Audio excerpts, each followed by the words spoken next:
Hello good morning students, welcome in BBVN online class. आज हम पढ़ेंगे पार्ट 7 डाक की कहानी कुंवर सिंह की जुबानी। हमने इससे पहले पार्ट पढ़ा था पार्ट 6 चिट्ठी का सफ़र। चिट्ठी बांटने का काम कौन करता है? जी हाँ, डाकिया। तो आज हम चिट्ठी के सफ़र के बाद पढ़ेंगे डाकिये की कहानी की। डाकिया किस तरह से डाक बांटता है, कौन कौन सी डाकिये वह बांटता है, ये सारी की सारी बात हम कुंवर सिंह की ज़बानी ही सुनेंगे। अर्थात यहाँ पे लेखक कुंवर सिंह से बात कर रहा है और जो बातचीत हुई है वही यहाँ पे इस चैप्टर में दी हुई है। तो आप लोग मेरे साथ साथ पढ़िए। शिमला की मॉल रोड पर जनरल पोस्ट ऑफिस है। इसी पोस्ट ऑफिस के एक कमरे में डाक छाटने का काम चल रहा है। सुबह के 11:30 बजे हैं। खिड़की से गुनगुनी धूप छनकर आ रही है। इस धूप का मज़ा लेते हुए 2 पैकर और 3 महिला डाकिया फटाफट डाक छाटने का काम कर रहे हैं। वहीं पर मैंने सरकार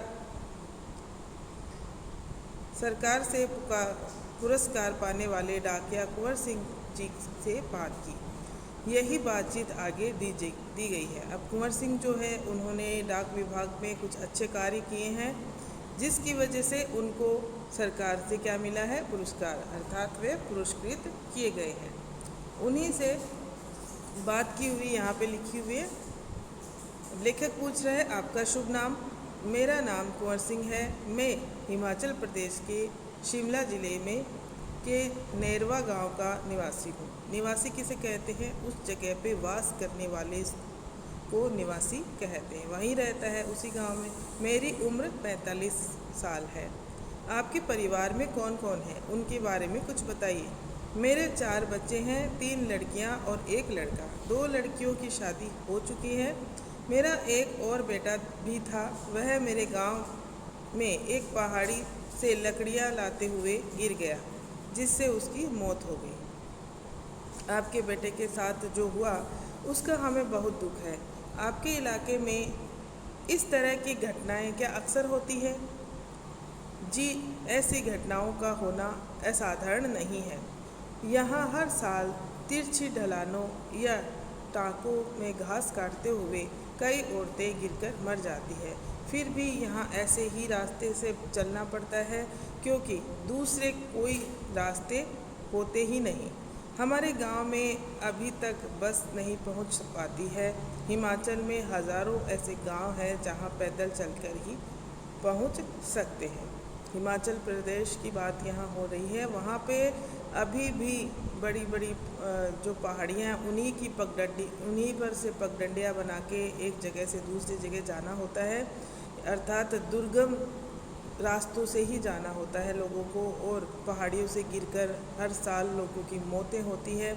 ये कोई असाधारण घटना नहीं है, हर साल होती है, तो ये साधारण हो चुकी है। इसी तरह कुंवर सिंह के बेटे की भी जान एक पहाड़ी से गिरकर ही चली गई थी।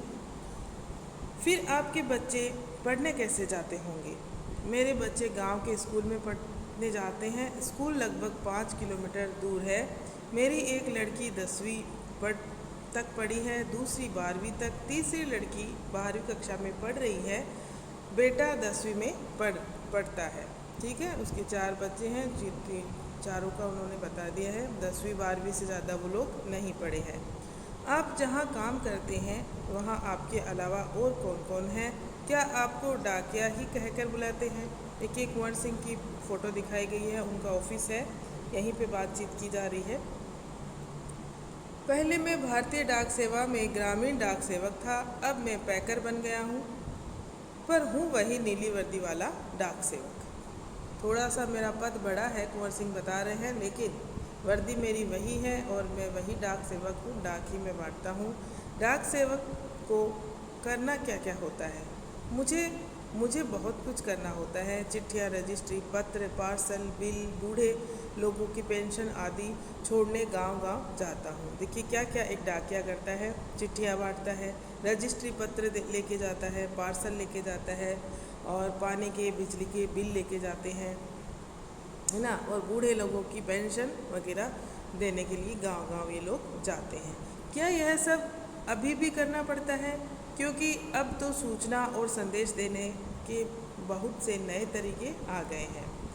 तो देखिए कुंवर सिंह क्या कहते हैं, शहरों में भले ही आज संदेश देने के कई साधन आ गए हैं, जैसे फ़ोन, मोबाइल, ईमेल वगैरह, लेकिन गांव में तो आज भी संदेश पहुंचाने का सबसे बड़ा जरिया डाक ही है। इसलिए गांव में लोग डाकिए का बड़ा आदर और सम्मान करते हैं।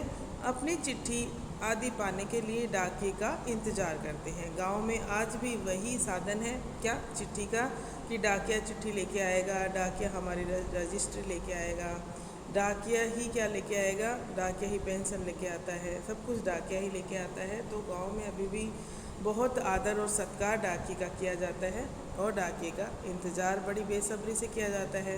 हमने सुना है कि हमारी डाक सेवा दुनिया की सबसे बड़ी डाक सेवा है। यह भला कैसे? सुना तो आपने बिल्कुल ठीक है। कुंवर सिंह कह रहे हैं कि आपने बिल्कुल ठीक सुना है। भारतीय डाक सेवा दुनिया की सबसे बड़ी डाक सेवा है। हमारे देश की डाक सेवा आज भी दुनिया की सबसे बड़ी डाक सेवा है और सबसे सस्ती भी। केवल 5 रुपये में देश के किसी भी कोने में हम चिट्ठी भेज सकते हैं। पोस्ट कार्ड तो केवल 50 पैसे का ही है, यानी 50 पैसे में भी हम देश के हर कोने में अपना संदेश भेज सकते हैं। है ना सस्ता? बहुत ही सस्ती है डाक सेवा। इसीलिए तो डाकियों को ज़्यादा तनख्वाह भी नहीं मिलती है और काम उनका बहुत ही दुष्कर है, इतना आसान नहीं है। आपको अपनी नौकरी में मज़ा तो बहुत आता होगा। मुझे अपनी नौकरी बहुत अच्छी लगती है। जब मैं दूर नौकरी करने वाले सिपाही का मनी ऑर्डर लेकर उसके घर पहुंचता हूं, तो उसके बूढ़े माँ बाप का खुशी भरा चेहरा देखते ही बनता है। ऐसे ही जब किसी का रजिस्ट्री पत्र पहुंचाता हूं, जिसमें कभी रिज़ल्ट, कभी नियुक्ति पत्र होता है, तो लोग बहुत खुश होते हैं। बूढ़े दादा और बूढ़ी नानी तो पेंशन के पैसे मिलते ही बहुत खुश होते हैं।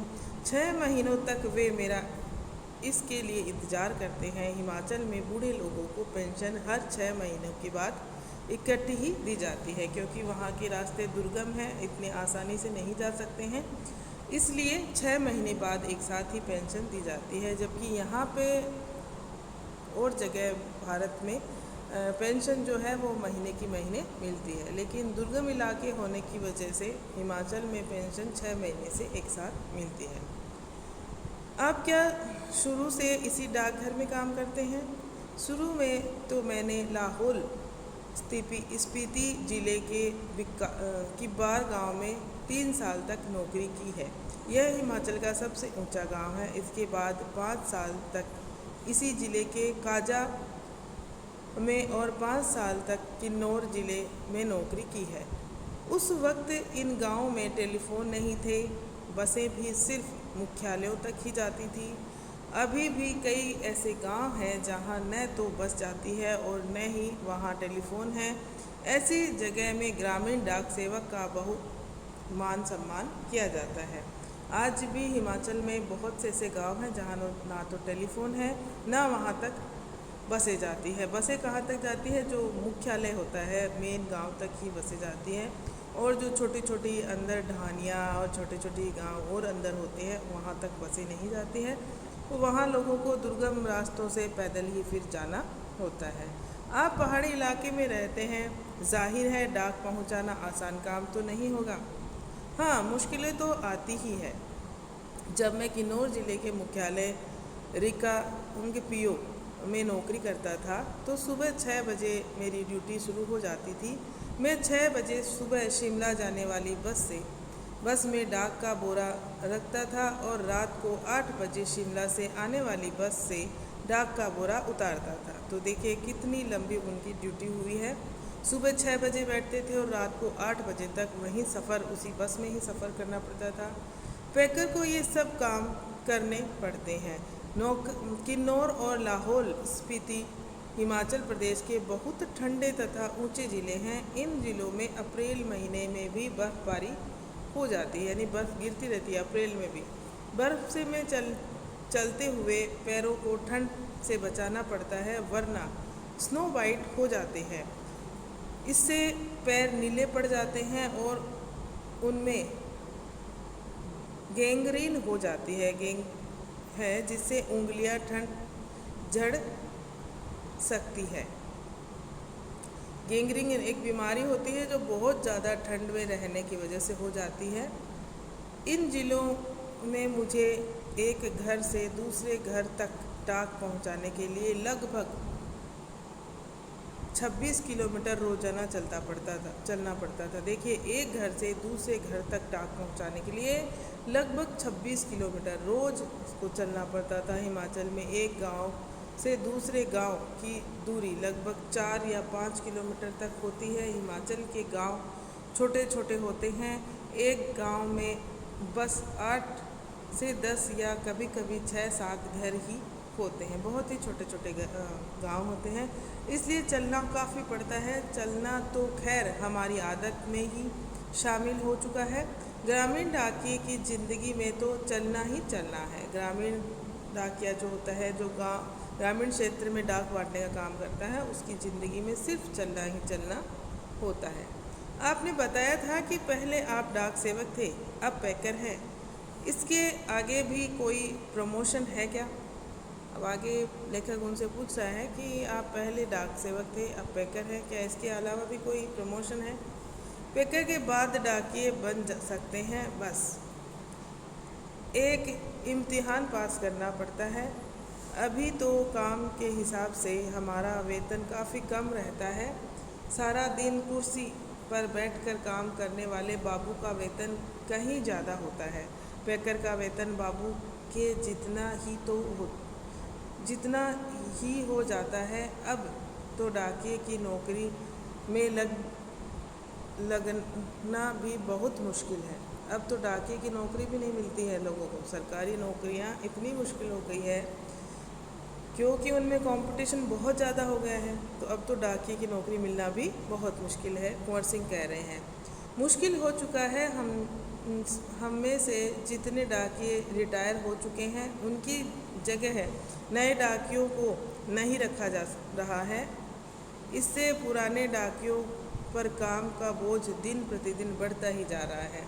न जाने आने वाला समय कैसा होगा। देखिए, नए डाकिये नहीं रखे जा रहे हैं। अगर कोई रिटायर हो चुका है तो उसकी जगह नए पोस्ट खाली होती है, उनकी जगह भरी नहीं जा रही है, क्योंकि उनका काम भी जो पुराने डाक सेवक हैं उन्हीं को दे दिया जाता है। अर्थात उनके सिर पे बोझ बढ़ता जा रहा है काम का, और पैसा उतना का उतना ही। काम करना भी इतना आसान नहीं है। कितनी पैदल यात्राएं उनको करनी पड़ती है। फिर भी भारत सरकार है, देखिए आगे क्या होता है। कुंवर सिंह कह रहे हैं, पता नहीं आने वाले समय में क्या होगा। क्या डाक सेवा की नौकरी ही हटा दी जाएगी, पता नहीं। ये हम नेक्स्ट वीडियो में पढ़ेंगे। ओके स्टूडेंट्स, तब तक आप इतना चैप्टर पढ़िए, बहुत ही अच्छा चैप्टर है। डाक सेवाएं कैसी है, किस तरह से डाक बांटी जाती है, ग्रामीण क्षेत्रों में कैसे बांटी जाती है, और जो पहाड़ी इलाके हैं उनमें कितना मुश्किल होता है डाक बांटना, वही सब इसके अंदर बताया गया है। आप पढ़िए और जानकारी हासिल कीजिए। नेक्स्ट वीडियो में इसके आगे का पढ़ेंगे। Thank you.